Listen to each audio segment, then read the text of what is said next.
Knowledge is one thing, but it's not what's going to change your life.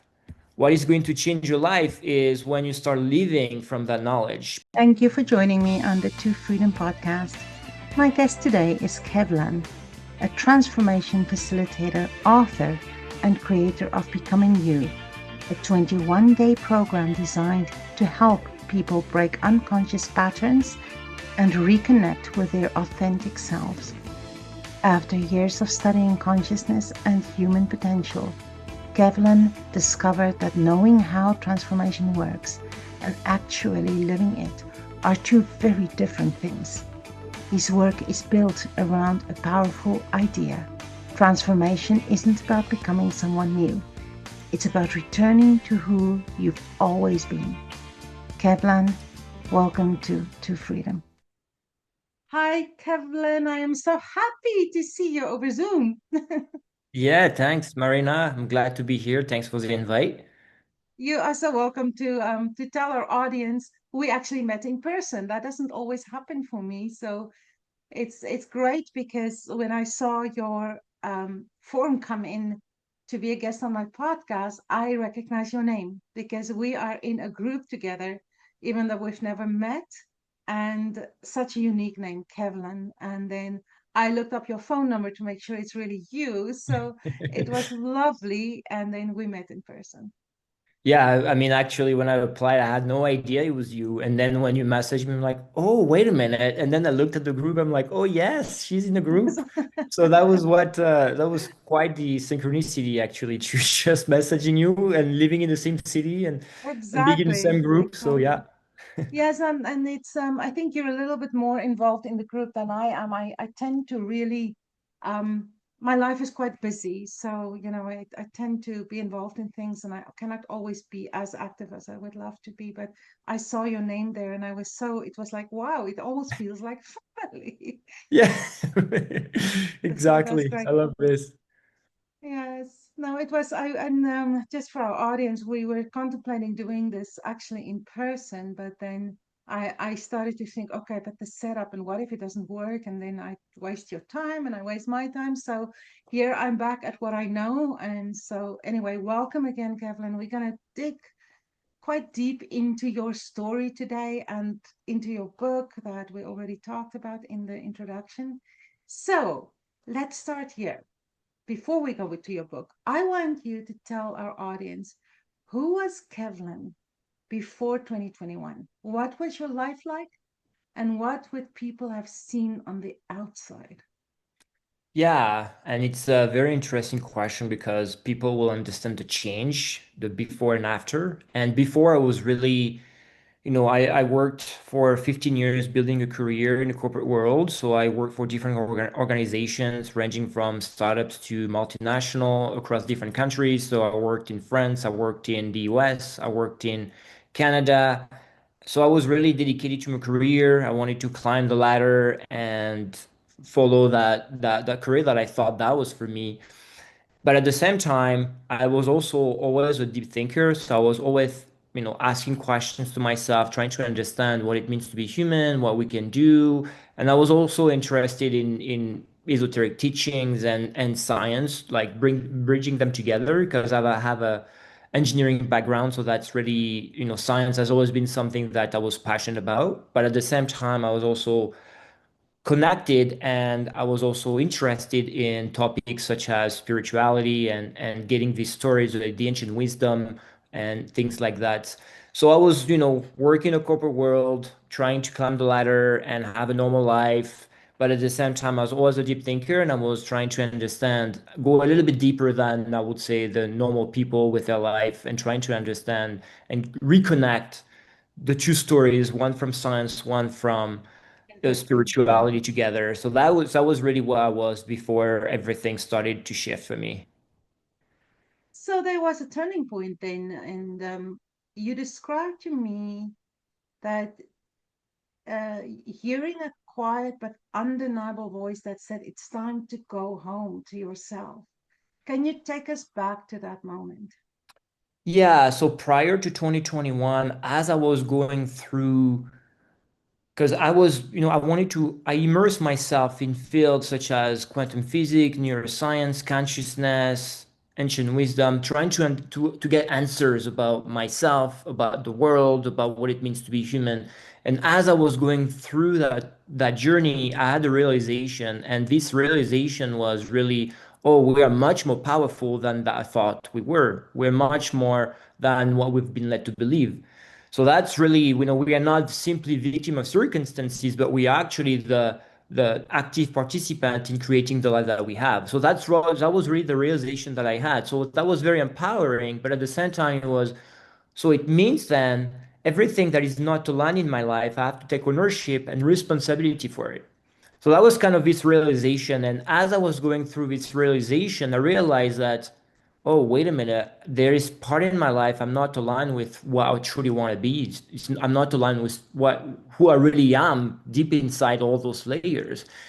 And in 2021, so you're referring to that period where I had this inner voice, and it's hard to describe. It was not like something dramatic. Sometimes, people they go through a crisis and they have something dramatic happening to them. For me, it was not dramatic. It was not like a crisis. It was more like realizing that, and having this inner voice telling me that, you've studied all these ideas for years, but now it's time to leave them. So that was really that realization. Say, okay, it's good to know all of this stuff, but you cannot change your life and transform your life if you don't leave, if you don't live this knowledge. You have to become that knowledge. So that's really was the starting point in 2021 when I had this inner voice telling me this. It was as if a friend was telling me this, from the outside, when everything started to shift and I went deep, like doing my inner work after that. It's interesting because my mind goes to Joe Dispenza, and that's the group that you and I are both in, are students of Dr. Joe Dispenza in Calgary specifically. And he always says to trust the unknown. So, in a very big way, you stepped literally into that unknown, away from the life you knew and into this completely unknown world. What did that look like for you? What does it still look like for you?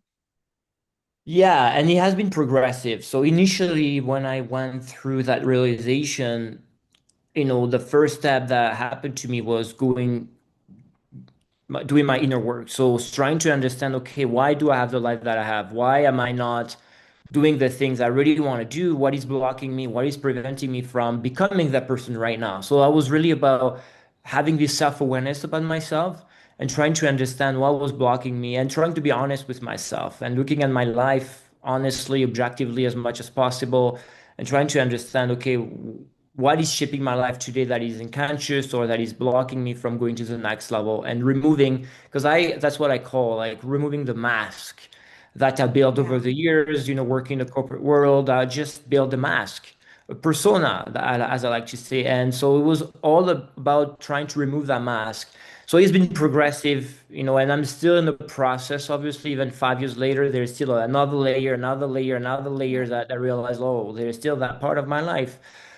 But obviously, stepping into the unknown is not comfortable. It's very uncomfortable. It's we when and we have to understand that when I say we've been living this life in survival mode, it's not even our own life. Is coming from our family tree and our parents and their parents and so on and so forth. So for a very very long time, we trained ourselves to live in survival.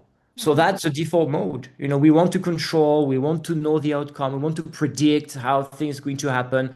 We want to have or to feel we're in control, even if we're not in control, but we want to feel I'm in control. I know what's going to happen. I can predict it. So leaving that mindset to going to the unknown and stepping into, okay, now I need to surrender because I don't know how things are going to unfold for me. So obviously it's very uncomfortable and you have to train yourself and go back to that because every time you're in that state, you want to go back to survival and predict and say, oh, Mhm. no, I need to go back to my old self. It feels so much easier for me. But it's just a battle, as I like to say, Yeah. back and forth and say, no, I'm going to surrender and continue this journey because I think that's what it means to free yourself. I want to continue even though it's not comfortable. And over time, obviously, things get a little bit easier on certain part of the process. Things get easier. You get more. comfortable with the things, get more, you can surrender a little bit more. And then there's another layer, another area of your life where you thought, oh, now there's this area I need to surrender more. So yeah, it's a, I wish there was a pill. You take that pill and then, oh, everything is fine. You can surrender. It's just a progressive, at least for me, has been a progressive process through the unknown and surrender. That's interesting you talk about survival because I wrote the entire book From Survival to Freedom. And I think you can have such an interesting conversation about that survival mode. And as Yeah. I'm talking to a lot of people, Kevin, I realize that both survival and freedom do not always mean the same to two people. It's a different definition, and but yet what survival means to you is that it's something I need to get away from because I'm not functioning at full capacity. So I find it actually quite fascinating that you are also tapped into that survival mode that was not really your friend. Yeah, I think the survival is good to a certain level. I mean, survival it helps us to, to survive over time and continue with our life. But as I say, survival is it has to be, it's just as if like something happened to you and then it's gonna trigger that survival instinct, the flight or fight response. But it's very adaptive when it's for a short period of time. But it becomes maladaptive when we live in that state for a long time, when we linger in that state for a long time. And no animals, nothing in nature actually stay in that state for a long time. But we as humans, we can just by thought alone. We think of something that we don't like, and then all of a sudden we have this stress. I think of the future, a worst case scenario, what can happen to me, and then I have this stress response, and then I feel bad and in and out. Whereas in my situation, everything is fine. If I'm present, there's no threat in my environment, but yet I feel that threat. And we can live in that survival mode for a very long time. That's when you become maladaptive, and that's when problems starts to emerge, is when we stay in that response for a long time. So survival is not bad in per se. It plays its role, but the problem is when we live our life in survival and we stay in that energy for a long time. That's when we start to have some problems. Yeah, I totally agree with you. And in my personal story, Kevin, my survival mode was always to try to fit in, try to change myself so that I can be more accepted. And it just didn't work. I really couldn't control anything. And so when I decided, okay, I need to embrace the unknown and start to learn to let go of all of that my Yeah. life truly changed. So it's quite interesting. Okay, let's get to a next question here. You were already studying consciousness before you made the Right. big change, neuroscience, consciousness, human potential. So what was it that finally made you take that plunge and understanding that knowledge alone was not enough anymore, that you have to change your life? So when you say plunge, mean changing or starting to transform my life? Yes, I mean, you made some radical changes in your life as Right. well. So tell us more about that. Yeah, it was because you can know everything and your life can stay the same. So that was really going through, for me, I've always been curious in nature. I've always wanted to understand reality, understand myself. So I've always been curious overall and trying to, dive deep into the science or the spirituality and things like that. So I always had this curiosity that led me to study, all those different fields. But then, I was always studying all of this. It empowered me, but it didn't change my life. My life was still the same. I was still working a corporate job. I was still having the same life. I was still not speaking my truth. I was still afraid of showing up the way I was, no, despite knowing all of this. So to me, the realization was really because what I like to say is we are called human beings for a reason. I'm not a human knowing, I'm not a human doing, I'm a human being. So the rule of the game for me to change my life is all about changing who I am, changing this being part of the human. So that's when I realized, okay, now I need to change who I am. I need to become the person that I know everything that I've learned over the last years, over the last few years. I've learned all of this. I've empowered myself. It's good to know that, but now I need to live from that. I need to change my life that because once you know, you can't pretend you don't know. Right. So now I'm like, okay, if I'm an active participant in my life and my experiences, then it means that if I don't have the experiences that I want, if I don't have the life that I want now, also responsible for it. And it was really trying to understand why I don't have the life that I want, why I'm not doing the things that I want to do right now, what is blocking me. So, and then really diving into myself to really understand and start shedding all those layers and I thought that I had to do to protect myself and have this mask. So really removing the mask, as I like to say, and start to know yourself more and more. I love that you talk about the mask because you you and I have in common that we believe that you have to return to yourself. And I believe that in life we adapt and survival mode make us adapt and then we start to wear all these masks to try to fit in and it Yes. doesn't really represent who we truly are.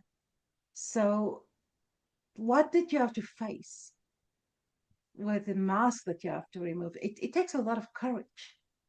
It So is. what was it for you? And it's what I call the work. There is no bypassing, there's no shortcuts. That's work. And to me, I've always, as you say, fit in. That's exactly how I felt. Also, I wanted to fit in. I wanted to, because since I was very young, I've always felt a little bit different in the way I was looking at the world, in the way I was looking at myself. I've always felt a little bit different. I was always a deep thinker and asking those type of questions. But at the same time, there was a fear of rejection and fear of being looked at. And so, because I didn't want to be rejected and I had my own experience as a child and some traumas and things like that, I wanted to protect myself. So, I thought protecting myself meant that don't speak your truth. Hide yourself from who you really are so that you can be like everybody else. You can just fake it and fit in and being like the crowd so that you can be accepted, you can be and then you can just go navigate through your life like that. So for me it was really, I wasn't speaking my truth. I was afraid to speak up. I was afraid to to be seen the way I truly was, because I thought if I was seen the way I truly was, I would be rejected. I will not be Mm, liked. I will be abandoned. So there was like all those fears and those layers that was preventing me from showing up how I wanted to show up or how I was deep inside, just because I thought that I will be rejected and or I would not be loved. So that's really one of the aspect I had to work on, is really being more comfortable speaking my truth and being more comfortable being myself, no matter who I am with. No matter, doesn't matter, and say, if they don't like me the way I am, then that's okay. Because I love myself and I want to be myself now. And if they and I will attract the people that they like me for who I am. So changing that story, and obviously it was scary because the people that I knew in my life or that I had in my life, they knew me with a mask. But all yeah. of a sudden, you remove the mask. So people they look at you and they don't see the same person anymore. Because I attracted the people in my life based not based on who I was, but based on the mask I was wearing. So obviously, when you remove the mask, then some people will just leave your life. And sometimes it's just more direct. Sometimes it takes a little bit more time, just because, again, you attracted those people in your life not for who you Mm, were, but because of the mask you were wearing. So there is, when right. you start removing that mask, there is a lot of changes that will start happening into your life. That's just a process. I think one of the hardest things in it is to start to detach from the opinions and the reactions and responses from other people when you go through this change and you become your true self and you speak the truth and as yourself. It is not an easy thing. You said do the work, and this is the work, to just stick to it, to know what is right and just keep on going in that direction. And then you talk a lot about fear, and you mention in your in intake form to me about limiting beliefs, and I know fear is a big one. So what you maybe touched on this already, but what other limiting beliefs that you have to take, and how did you get over that? Yeah, and it always start with awareness because, neuroscience says that 90% of who we are is unconscious. So it means there's a lot of stuff happening within us we don't even aware of it. And we have a tendency to react, to get triggered, and we don't even know we get triggered. Someone's gonna say something to you, and then it's gonna trigger something within you, and then you're gonna get angry or upset or frustrated, whatever it is, without even realizing that you're getting frustrated or upset or angry at that moment. So as I said, the first step is really self-awareness, living your life more as an observer rather than being fully absorbed by it.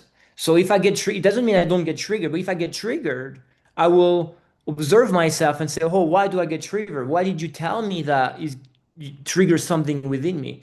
So I use my life, my experiences as a feedback for myself. If I get triggered, if I get frustrated, if I have some those emotions, you know, coming out, then I'm like, okay, there is something that is triggering something within me that I need to understand what it is. So that's how I really started my journey, is trying to be more observing my life and my reactions, my emotions, the thoughts pattern that I had, and becoming more aware of that, so that over time I could get more information about myself, but more information about my unconscious part of myself. I was still unconscious. I was still not aware. So it all started with this awareness. And as you become more aware of it, and as you become more conscious of something that is like something that you have, a thought pattern, so limiting thought patterns, you think that like a story you're telling yourself. This is where you can start to have the power to change that. And you can make different choices, and there's different techniques, different approaches, different practices you can do to help you release, part of the thoughts or the emotion that you lived for a very, very long time. But yeah, you all start with self-awareness, being more aware of yourself, being more aware of the thought that you have, the emotion that you have, the story that you're telling yourself, and being more, living your life more the observer rather than being fully absorbed by it and without even noticing when you get triggered. Yeah. Yeah, and we are all humans, and even though we are on this journey, you said it earlier, and I cannot agree more. I don't think being on this path is a destination that you will reach. I think it's a perpetual journey that we're on, always evolving, always growing. Goalposts keep changing. And I had to come to terms with that. However, in my life, I get these moments where I'm like, am I doing the right thing? Wouldn't it be easier to just go back to the old solid income? Do you ever get those points and question, what are you doing? Are you on the right path? 100%. I think it's part of the journey, it's part of the process, and especially when are not going the way you would like them to go. Mhm. Then that had period in my life where I was like, oh, I want to go back to that old self. I had my corporate job. I was not questioning too much about the things I was doing. It was easier. It was just easier. But there is no growth without making things easier. And to me, the real path when you start awakening to that story is growth, is evolution. We're here to evolve. We're here to change. We're here to grow.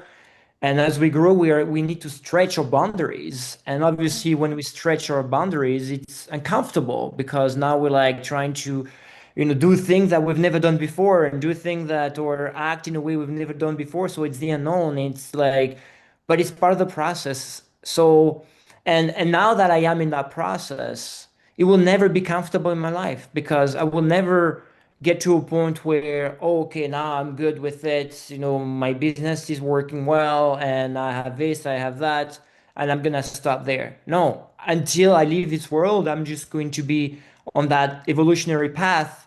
And there's always a different layer, and trying to become that person, become more myself, more and more, more and more, and just like continue to grow and expand and grow and expand.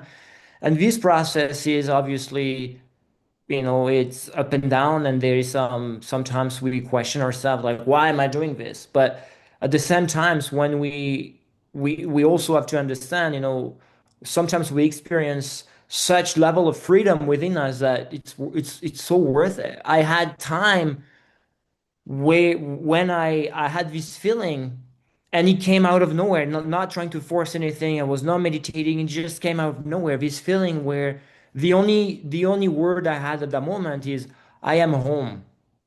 I love it. It was just like being so free, not having this weight that we have because we need to work, we need to live our life in a certain way, we need to say certain things, we need to pretend and wear my like I was so free that I was home in that moment I didn't want anything. I was just whole. I didn't want anything. So when we experience those feelings, it's so worth it to continue to grow and continue to go to the uncomfortable and push our boundaries and continue to face whatever is still holding us back to that human experience or to the limiting beliefs, the fears, and all those kind of stuff. So yeah, so it's a journey. It's not easy, but there is also a beautiful side of it. Yeah, transformation is rarely linear. It's always changing. So change is here to stay. Yeah. Yeah, exactly, exactly. So Yeah. So, Kevin, you had huge shifts in your life, both physically and internally. So, and then professionally, you grew up in France. You became an engineer. Then you ended up working in the US, and then finally Calgary in Canada. And then you were an engineer, and now you are a coach.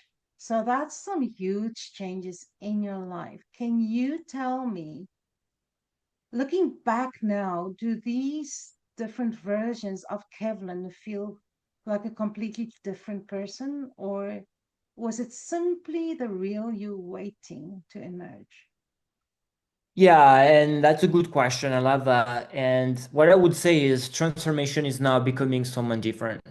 Transformation is Yeah. becoming more of yourself. So the difference I had between the version of I was before starting this journey and the version I am now is I'm just more of myself now. More of myself that I've never been like than ever before. So so yeah, so it's not like I became someone new and with this new identity. No, I'm just more myself. More I do the stuff that I feel more aligned with me and I listen to my heart more. I'm trying to make decision based on how I feel. If it's feel good with deep inside of me, but scary because I don't know how things gonna happen, I make that choice anyway because I know deep inside that the right choice, that the choice that is keeping close to who I am. Even if I have a fear that is like, oh, like you sure you want to make that choice because you're stepping into the unknown, but I'm gonna do it anyway. And then on the river thing, like there is stuff I will not do in my life. I will not ever do again because it's not aligned with who I am. And I'm not gonna pretend. I'm not gonna say things that I want to say just to please someone. No, I'm just gonna be myself. So this journey is really about being more of myself rather than being someone different. So that's how that's what I would say. Peeling away those masks. Yes, yes, and that's really what it was. Just imagine you were wearing a mask for Mm, for decades, and all of a sudden you're like, "It's not me. I want to remove my mask," and right. you're gonna be seen the way you are. But that's really what it is. It's kind of becoming you. It is you are doing a program called Becoming You, and it's literally removing the mask. And you said that transformation is not becoming about somebody new. So it's not an apparent paradox. Yeah, yeah, and to me the best way it is to describe is sometimes I give this analogy or examples to people is if they have kids or people in the audience, if they have kids, they will understand where I'm coming from. But I remember once I was looking at, I have a daughter, she's turning 8 very soon. And, kids are good teachers because they give us, they show us what is our natural state of being as a human being. Right. And I remember one time they were all at the playground at the school and they were playing, all the kids were playing together. So like 5, 6, 7, 8 years old, all playing together, carefree, happy, present, not caring much and, just be themselves and have this little spark, as I like to say it. And then on the other side, we had the parents, me included. And obviously the parents was a very different dynamics. They were not present or more anxious, more contracted overall, and they didn't have this spark. And I was looking at both worlds and I was like, okay, on one end we have the kids with a spark, and then on the other side we have the parents that lose the spark. And then I was wondering and I was asking myself, what happened in the last or in the 20 to 30 years when we were born? That's our natural state where we come into this world. That's our called natural state. That's who we are. And then little by little, we lose that spark. We disconnect from who we are. We disconnect from that presence, from being carefree, from that, you know, all natural state to start wearing something, wearing a weight and wearing a mask because we want to survive. What happened? And that's really the best way I can describe it is going back in the reverse process, from kids to adults and going back to kids, not saying like you're going to be a kid now and living your life exactly like a kid, but trying to find this spark again, this little joy, this happiness within that we had when we had a kid and reconnect with our natural state. Because I believe that happiness and freedom and abundance and joy, all these states are not states that we need to find and we need to do something to find them. They are states that are part of our natural state. That's who we are. And we'll just build those layers that are preventing us from touching those or being those states anymore. So that's why transformation is all about removing all this so that we can reconnect more and more to our natural state of being. That's so true. I want to go back to you being very educated in engineering, which is also a science. And Yes. then you wrote the book, The Yes. Science of Breaking Free. I have it here with me. I hope you can see it well over here without the glare of my Ring camera. The Science of Breaking Free. Yeah, I It's have I pretty have a bad. book right here too. Yeah. There you go. You can show the book. Okay. Yeah, it's right here. Oh, you Yeah, see it? Yeah. perfect. Yeah. Beautiful. So this you believe that in this whole transformational process we are, transformation is not, there's actually, if you look for it, there's science behind it. And you Yes. wrote the entire book about that. So Yes. why was it important for you to build a scientific framework for what we are going through? Um, it's such a deeply personal experience, but you wrote a scientific book about it. Yeah, and the book in itself is not necessarily about the transformation per se, but I would say the book in itself is to provide a new framework of understanding of what it means to be human. Because I believe that we come into this world, we're born, and we hear a story. The story is coming from our parents, from the school system, from TV, from society at large. And the story is all about survival of the fittest. Is all about we live on the planet that has limited resources, so there's not enough for everyone. So we need to compete, we need to compare, we need to be better than others. And so that's the story we hear. And everybody hears, no matter where you're born, that's the same. We live in the same story. But what I believe is that this is an outdated story, and there is more and more information out there. And again, coming from the science, and especially for the people, they need more tangible information. So I'm not talking about woo-woo spiritual things because I know some people they get like, oh. So I wanted to show that, and I believe that's what they should teach kids, as a matter of fact. But I wanted to show to people that there is much more than what we think we are as human beings. There is another story that is much more empowering, and this story is telling us that we're not victim of our life. We are not powerless, but we actually the one co-creating our lives. And there is more science backing that up, more and more. Because now, if you have a different understanding of who you are, and if everybody on this planet had an understanding that the life that you have right now, the good, the bad, and the ugly, you are an active participant in it. So don't you think people will start looking at their life differently and being like, oh, wait a minute. So if I'm an active participant, it means I can change my life. I Yeah. can I can align myself with things I really want to experience instead of living your life and being powerless and you have things that happening to you you don't like and you're struggling and you think there's nothing you can do about it.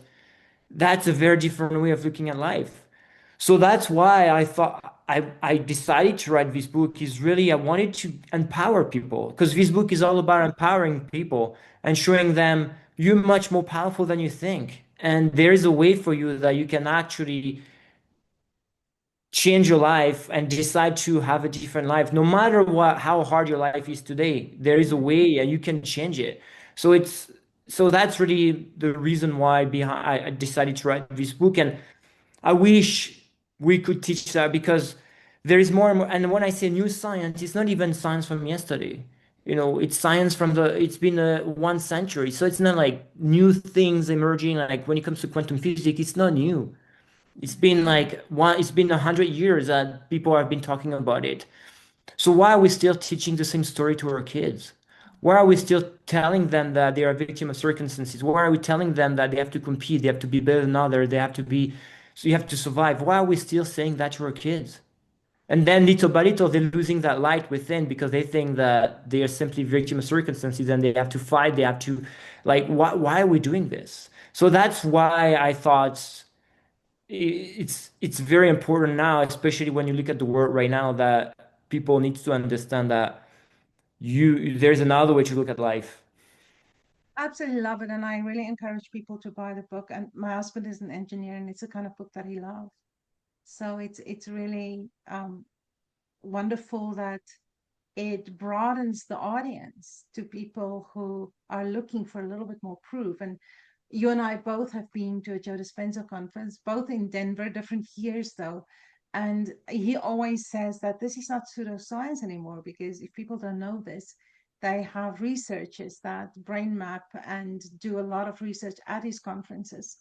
And Denver is one of the biggest places where they do that. And it's absolutely mind blowing to scientifically see now what happens when you put your mind to it. And then that brings me to meditation. And let's talk about Joe Dispenza. How did that change your life? How did that help you? Yeah, so I discovered Joe Dispenza in 2019. That's kind of the first time I heard about him. And then I got, like, all his contents resonated with me. I was like, oh, I love what he's saying because it felt aligned with my own belief and the thing that I had.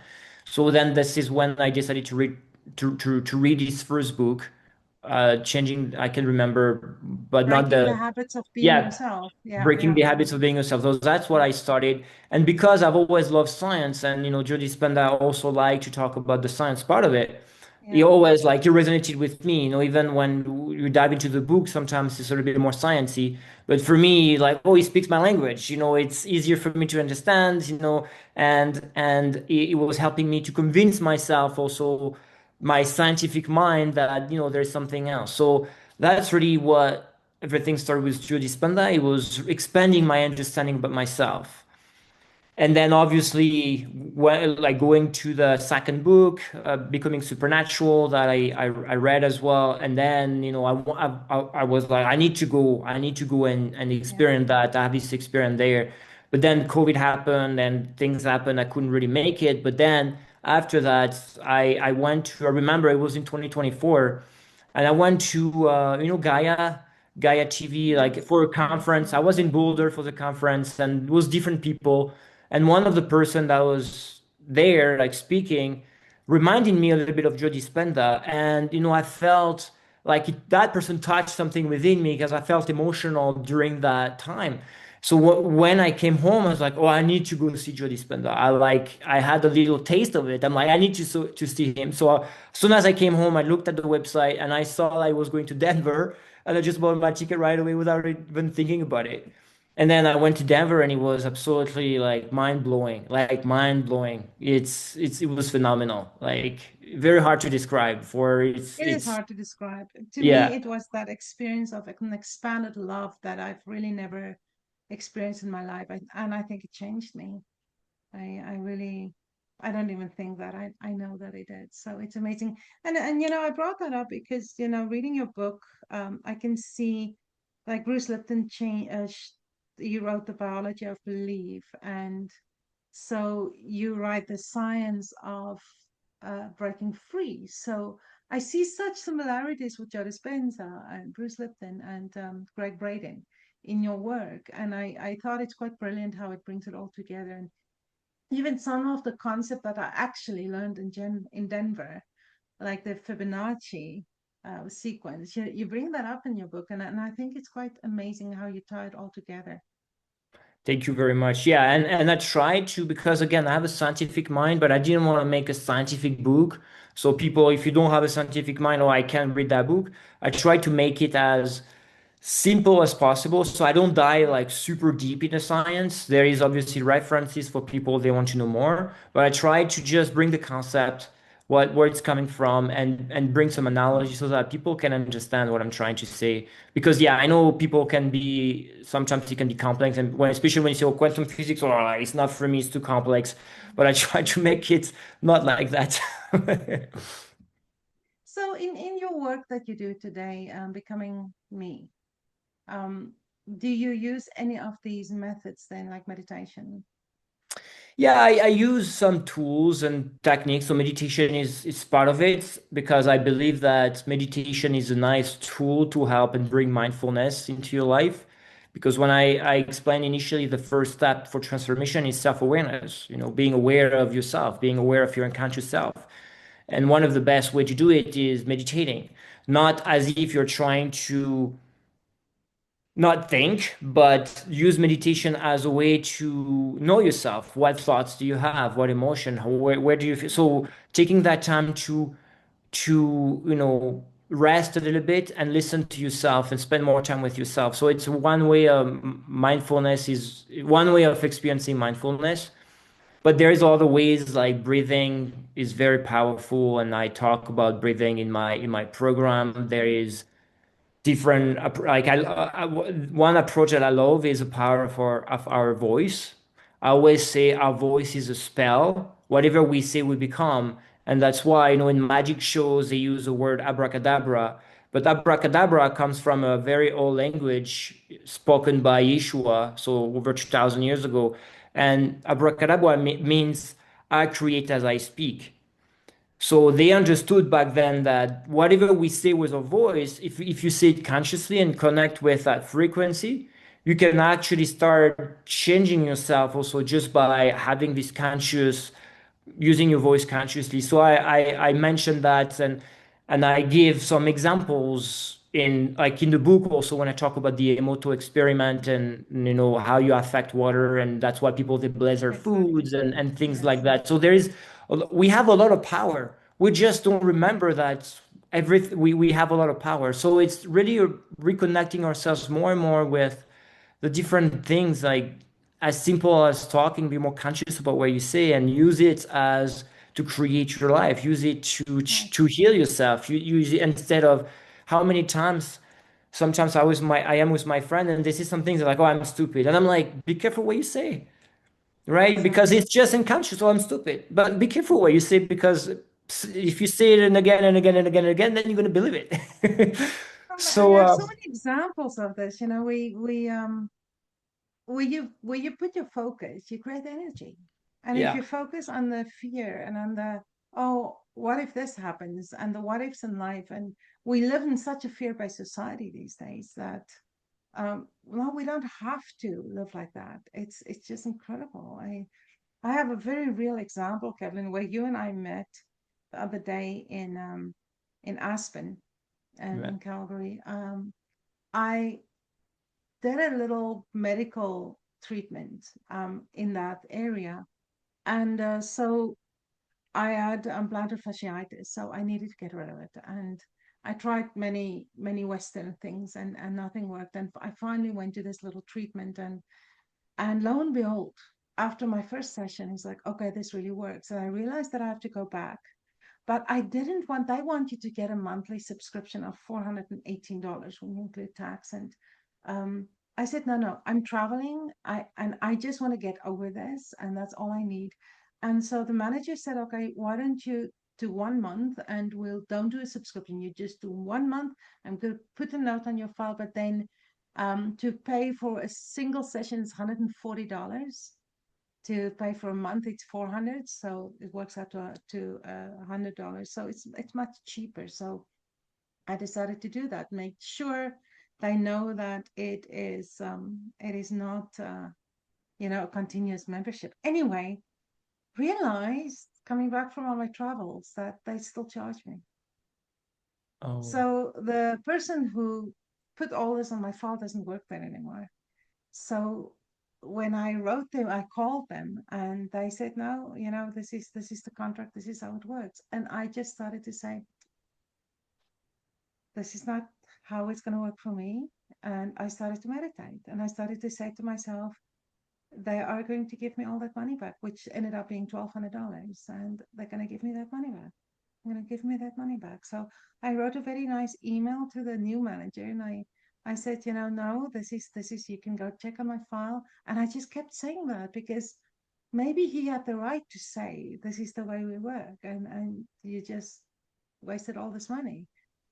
But I just kept saying, I'm envisioning this email is going to come in. I just kept my mind, and this is important, kept my mind on that vision of, no, I see the money coming back. Within hours, I get a notification that there was a deposit in my bank account. That was it. Yeah, that exactly. That's a beautiful story. Yeah, Just and to then they wrote me this beautiful email of apology. Like, okay, I this is great. yeah, yeah, you just summarize the power that we have over Yeah, reality. yeah, exactly, exactly. Well, Kevin, I always ask my guests this question. What does freedom mean to you? Yeah, and to me, freedom is about sovereignty and reclaiming our power. And when I say reclaiming our power, is really about reclaiming what I call the filter or the beliefs, the thoughts, the emotion, the unconscious patterns, and reclaiming all of this so that we can finally live a life authentically and the way we truly desire with our heart. So it's freedom to me is all about sovereignty and being fully sovereign. And there's layers to it because then as when you start this journey, you realize, okay, I free myself from that aspect, but then there is still some part of my life where I have a tendency to give my power away to things, to people, to places, to whatever it is.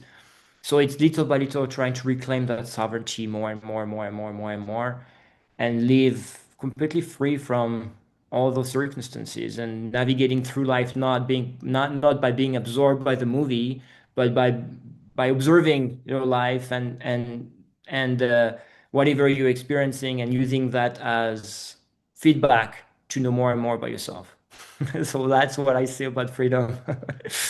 That's wonderful. I just something that you said just made me think that I should ask you this question. Tell me about spirituality for you. Yeah, no, actually, it's a very good question because it has evolved over time. What spirituality means to me. So today, spirituality means it's not about doing anything. It's not about knowing. It's just about who you are. It's just about being aligned with having your life aligned with who you already are. That's what it means. You know, you don't have to meditate. You don't have to go to a cave for 15 days. You don't have to do all these practices. You don't have to read all the books and personal development. And I'm not saying you should not do this, but I'm just saying it's not because you do that you're spiritual. Spirituality is about being, is all about who you are and being conscious, living your life consciously and making conscious choices and using your voice consciously as much as possible. And so reclaiming your power, that's really, and going back to sovereignty, that's to me what is spirituality. I love it.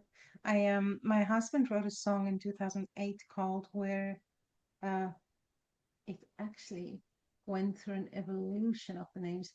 The final name we decided on is Do You Believe? So he wrote this song in 2008, Do You Believe? And somebody recorded it for him, and another artist. And we've been talking for a while about redoing that song because there's a big difference between somebody really understanding the depth of the lyrics and somebody who doesn't. So I had the opportunity last week to record this again. And the lyrics really touched me. And it's very much what you say. And it's based on a poem by Rumi called Where is God? Mm, And I think where I am now is it's kind of a journey. I try to find it on the cross. Try to find it in the temple. I try to find it in Mecca. I tried to find mhm. it in an old pagoda, but it wasn't there. I Yeah, tried to ask philosophers and scholars. They misunderstood it because it was too profound. And I ended up finding it in my heart. yeah, And as I was working on the song, it just really touched me so deeply because I think it is so misunderstood. It is so put into a box. And I don't think you can put it in a box. That love I experienced when I went to Denver, that energy of absolute pure love, pure positive energy, always seeing the beauty in everything, living in gratitude in all of life. It's much bigger than a box or one simple vision or doctrine can ever really contain. So, yeah. yeah, I'm with Yeah, you. I love it. I love you. It's beautiful. It is beautiful for sure. Kevin, how can people get in touch with you? Yeah, the best way to find me is just going to my website, so empowermentbykevlan.com, so with IN, and they will have access to my story there, my book, my program, and also understanding the insight I like to share on social media. So I would say the best place to start. Wonderful. I will have the link in the description of this video. Kevin, thank you so much for being here with us today. Really appreciate the chat and appreciate that we're so close by and so connected. And I'm pretty sure we'll be in touch again. Likewise, it was fantastic. Thank you, Marina. No problem. Have a good day. You too. Thank you, everybody, for tuning in today and listening to Kevin and myself onto freedom. We will be back next week with more freedom. Have a great day.